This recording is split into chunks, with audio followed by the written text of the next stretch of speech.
You can walk among grass and bilberry scrub for hours in the mountain valleys. But higher up, the plants don't grow as much. This is where the Arctic fox lives.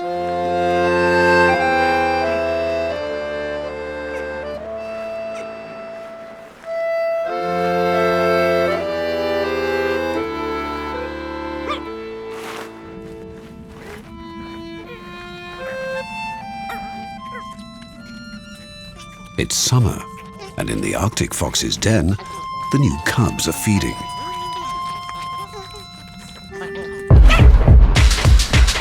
Storm is one of the sons from last year's litter. Last autumn, when his siblings left, he stayed to help out at home. But he's not really all that helpful. The den is getting crowded, and it's time for him to move out as well. Before he leaves, his father wants to tell him about the family history. At the end of the 19th century, there were several thousand Arctic foxes in Scandinavia. But people wanted their lovely thick fur, so far too many Arctic foxes were killed. Even though the Arctic fox was protected by law in the late 1920s, there are now only a few hundred adult Arctic foxes left in Sweden and Norway. People almost made the Arctic fox extinct.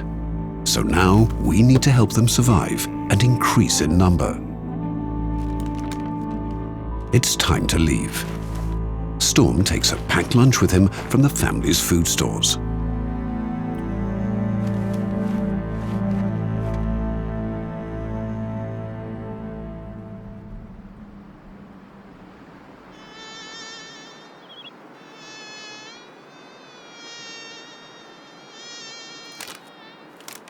Just like all the other foxes, Storm has to find a partner and his own territory.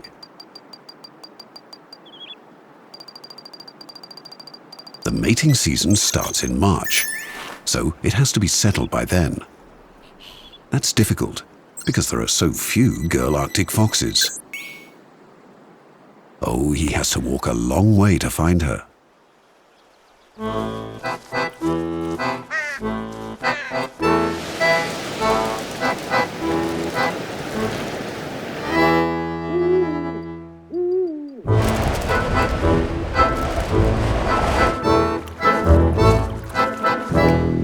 Lemmings and small rodents are Storm's favorite food. When there aren't many lemmings, he eats dead animals or hunts hares or birds. If he gets really hungry, he eats plants or moves closer to people to find scraps of food. Storm was born in a year when there were lots and lots of lemmings, so he doesn't know about going hungry. But in the autumn, it's more difficult for him to find food. He needs to be as fat as possible. So if the worst comes to the worst, he can live off his body fat in the winter. Human activity can create problems for animals. Birds die when they fly into power lines. Good food for foxes. But the red fox is bigger and chases the Arctic fox away.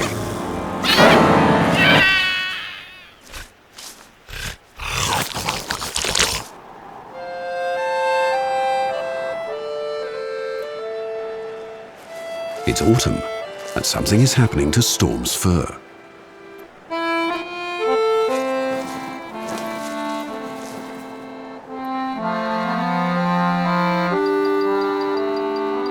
There are two types of Arctic fox, white and blue. The blue fox is steely blue in the winter and brown in the summer, while the white fox, which is entirely white in the winter, is brown with a pale belly in the summer. Winter has arrived. It's difficult for Storm to find food. So now he's living off his fat reserves. Hungry, he battles through the mountains. Just when things feel really bad, he meets a happy, well-fed Arctic fox. This Arctic fox has just been released into the wild by people. In Norway, some Arctic foxes are kept in captivity to have pups. When the pups are big enough, they're released in areas where there are old Arctic fox dens. Automatic feeders that serve dog food are another way of helping the Arctic fox. Storm needs lots of nourishment and stays by the feeder for a few days. The winter is cold in Jämtland, but Storm has managed to put on a good layer of fat. He also has a very thick fur coat, keeping him warm despite temperatures far below -40 degrees Celsius, so there's no need for him to shiver from the cold. Suddenly, Storm hears someone calling for help and runs towards the noise. A female Arctic fox has been surrounded by aggressive red foxes. It's her. It's Tinde. 2 shots from a hunter's gun rescue Tinde, who has no idea what really happened.